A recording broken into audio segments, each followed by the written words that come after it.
मैं वीडी पारासर, सहायकाचार्य राजनीति विज्ञान, और आज की मेरी इस ऑनलाइन क्लास में सभी का स्वागत है। आज हम अध्ययन करेंगे राज्य और उसके प्रमुख तत्व। ये प्रकरण या विषय स्नातक प्रथम वर्ष एवं राजनीति विज्ञान के समस्त विद्यार्थियों के लिए समान रूप से उपयोगी है। देखो साथियों, राज्य शब्द को लेकर आमजन और विद्यार्थियों के मध्य भी एक असमंजस और शब्दार्थ को लेके एक ऐसी स्थिति बनी रहती है कि उसका सही अर्थ, सटीक अर्थ वो नहीं कर पाते हैं और इसके भ्रांतिपूर्ण अर्थ से लगाते हैं। और कतिपय ये देखा जाता है कि राजनीति विज्ञान के विद्यार्थी भी जैसे राजस्थान, मध्य प्रदेश, उत्तर प्रदेश, इनको राज्य की संज्ञा देते हैं।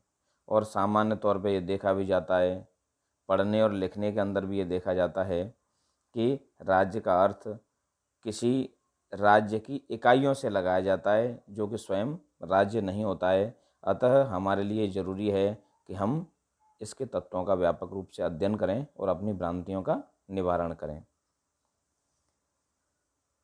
राज्य का अर्थ एवं परिभाषा। प्राचीन विचारक राज्य के दो लक्षण मानते हैं। प्रथम, राज्य व्यक्तियों का एक समुदाय है और द्वितीय, राज्य व्यक्तियों के शुभ और लाभ के लिए निर्मित एक श्रेष्ठ समुदाय है। इसी विचारधारा के आधार पर अरस्तु और सिसरो ने राज्य की परिभाषा इस प्रकार की है। अरस्तु के अनुसार राज्य परिवारों और ग्रामों का एक समुदाय है। इसका उद्देश्य पूर्ण और आत्मनिर्भर जीवन की प्राप्ति है। इसी प्रकार राज्य उस समुदाय को कहते हैं जिसमें यह भावना विद्यमान हो कि सब मनुष्यों को उस समुदाय के लाभों को परस्पर साथ मिलकर उपभोग करना है।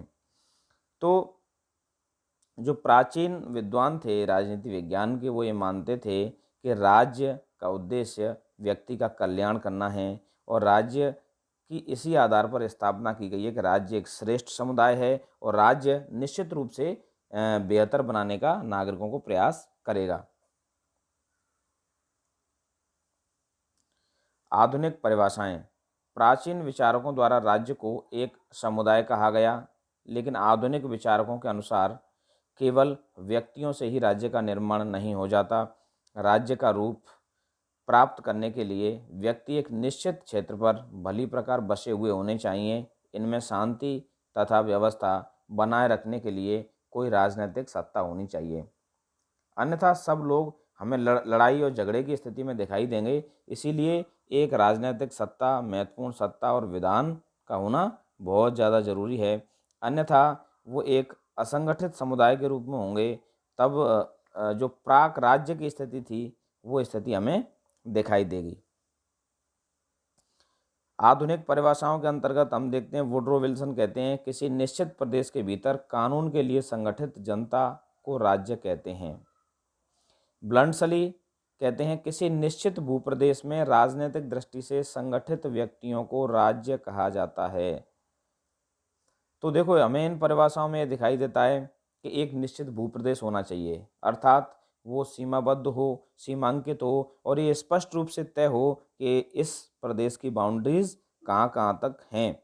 दूसरी बात, एक समुदाय व्यक्तियों का होना चाहिए जो संगठित होना चाहिए और संगठित रूप में वो रहें, कहीं ना कहीं उनमें एक समानता दिखाई दे। थोड़े समय बाद यह समझा गया कि इस प्रकार के संगठन को भी उस समय तक राज्य नहीं कहा जा सकता जब तक इस संगठन के पास संप्रभुता या सर्वोच्च शक्ति ना हो। इस प्रकार राज्य के आवश्यक तत्वों में संप्रभुता को सम्मिलित किया गया। इस बात को दृष्टि में रखते हुए लास्की ने राज्य की परिभाषा करते हुए कहा है कि राज्य एक ऐसा प्रादेशिक समाज है जो सरकार और प्रजा में विभाजित है और जो अपने निश्चित भौगोलिक क्षेत्र में भी समुदायों पर सर्वोच्च सत्ता रखता है। किंतु प्रोफेसर लास्की द्वारा दी गई राज्य की परिभाषा को स्वीकार नहीं किया जा सकता। इसका कारण यह है कि संप्रभुता के जो दो पक्ष होते हैं, आंतरिक पक्ष और विपक्ष, उनमें लास्की द्वारा संप्रभुता के केवल आंतरिक पक्ष का ही विवेचन किया गया, बाह्य पक्ष का नहीं। वस्तुतः अब तक राज्य की जो परिभाषाएं की गई हैं उनमें फिल्मोर और गार्नर की परिभाषाएं सबसे अधिक मान्य हैं। यह परिभाषाएं इस प्रकार हैं। फिल्मोर के शब्दों में राज्य मनुष्यों का वह समुदाय है जो एक निश्चित भूभाग पर स्थायी रूप से बसा हुआ हो और जो एक सुव्यवस्थित सरकार द्वारा उस भूभाग की सीमा के अंतर्गत व्यक्तियों तथा पदार्थों पर पूरा नियंत्रण तथा प्रभुत्व रखता हो, जिसे विश्व के अन्य किसी भी राज्य से संधि या युद्ध करने अथवा किसी प्रकार से अंतर्राष्ट्रीय संबंध स्थापित करने का अधिकार प्राप्त हो। फिल्मोर की इस परिभाषा में राज्य के सभी तत्वों जनसंख्या, निश्चित भूभाग, सरकार और आंतरिक और बाहरी संप्रभुता का उल्लेख किया गया है। तो ये परिभाषा अधिक आधुनिक, अधिक सारगर्भित मानी गई, क्योंकि ये राज्य के जो प्रमुख तत्व हैं उनको अपने आप में समाविष्ट करती है। इसी प्रकार गार्नर के अनुसार राजनीति विज्ञान और सार्वजनिक कानून की धारा के रूप में राज्य संख्या में कम या अधिक व्यक्तियों का ऐसा संगठन है जो किसी प्रदेश के निश्चित भूभाग में स्थायी रूप से रहता हो, जो बाहरी नियंत्रण से पूर्ण स्वतंत्र या लगभग स्वतंत्र हो और जिसका एक ऐसा संगठित शासन हो जिसके आदेश का पालन नागरिकों का विशाल समुदाय स्वाभाविक रूप से करता हो। सबसे महत्वपूर्ण चीज़ ये है कि जिसके कानून का पालन नागरिक समूह स्वाभाविक रूप से करता हो अथवा पालन करने का आदी हो। ये स्थिति या ये तत्व गार्नर की परिभाषा में बड़ा ही महत्वपूर्ण है। इस परिभाषा को सारगर्भित भी बनाता है। गार्नर की इस परिभाषा में राज्य के चारों तत्वों का जनसंख्या, भूमि, शासन एवं संप्रभुता का उल्लेख होता है। पहला तत्व देखते हैं हम, जनसंख्या। मानव के सामाजिकता के गुण के आधार पर राज्य का जन्म हुआ और व्यक्तियों से मिलकर ही राज्य का निर्माण होता है। अतः सभी विद्वान जनसंख्या को राज्य के आवश्यक तत्व के रूप में स्वीकार करते हैं, लेकिन एक राज्य के अंतर्गत कितनी जनसंख्या होनी चाहिए, इस संबंध में विद्वानों के विचारों में पर्याप्त मतभेद है और अपनी कल्पना की आदर्श शासन व्यवस्था तथा राज्य की शक्ति के संबंध में अपने विचारों के आधार पर विभिन्न विद्वानों ने अलग अलग विचार व्यक्त किए हैं। प्लेटो, अरस्तु, रूसो आदि विद्वान प्रत्यक्ष प्रजातंत्र शासन को श्रेष्ठ समझते थे और क्योंकि प्रजातंत्र के इस रूप में थोड़ी जनसंख्या वाले राज्य में ही अपनाया जा सकता था, अतः प्लेटो ने अपनी पुस्तक रिपब्लिक में आदर्श राज्य का चित्रण करते हुए कहा है कि आदर्श राज्य में 5040 नागरिक होने चाहिए। इसी प्रकार अरस्तु के अनुसार राज्य की जनसंख्या लगभग 10,000 होनी चाहिए। दूसरी ओर हिटलर, मुसोलिनी तथा अनेक व्यक्तियों का विचार है कि राज्य एक शक्ति है और यह शक्ति ठीक प्रकार से कार्य कर सके इसके लिए आवश्यक है कि इसमें अधिकतम जनसंख्या हो। इनकी ये साम्राज्यवादी प्रवृत्ति दिखाई देती है। दूसरा तत्व है निश्चित क्षेत्र या भूभाग। डिग्विट, सीले आदि कुछ विद्वानों ने तो निश्चित क्षेत्र को राज्य के आवश्यक तत्वों के रूप में स्वीकार नहीं किया, किंतु एक निश्चित क्षेत्र के अभाव में व्यक्तियों द्वारा व्यवस्थित जीवन व्यतीत नहीं किया जा सकता। इसलिए वर्तमान समय में सभी विद्वान निश्चित क्षेत्र को राज्य के आवश्यक तत्व के रूप में स्वीकार करते हैं। ब्लंटसली के शब्दों में कहा गया है कि जैसे राज्य का व्यक्तिगत आधार जनता है, उसी प्रकार उसका भौतिक आधार प्रदेश है। जनता उस समय तक राज्य का रूप धारण नहीं कर सकती जब तक उसका कोई निश्चित प्रदेश न हो। इस संबंध में यह भी स्मरणीय है कि राज्य के आवश्यक तत्व के रूप में भूमि का अभिप्राय केवल क्षेत्र से नहीं है, अपितु इसके अंतर्गत वे सभी प्राकृतिक साधन भी सम्मिलित होते हैं जो किसी देश को स्थल, जल और वायु में प्राप्त हो, अर्थात किसी राज्य में विद्यमान नदियाँ, सरोवर, झीलें, खनिज पदार्थ, राज्यों से 12 मील तक का समुद्र और वायुमंडल सभी भूमि के अंतर्गत आते हैं।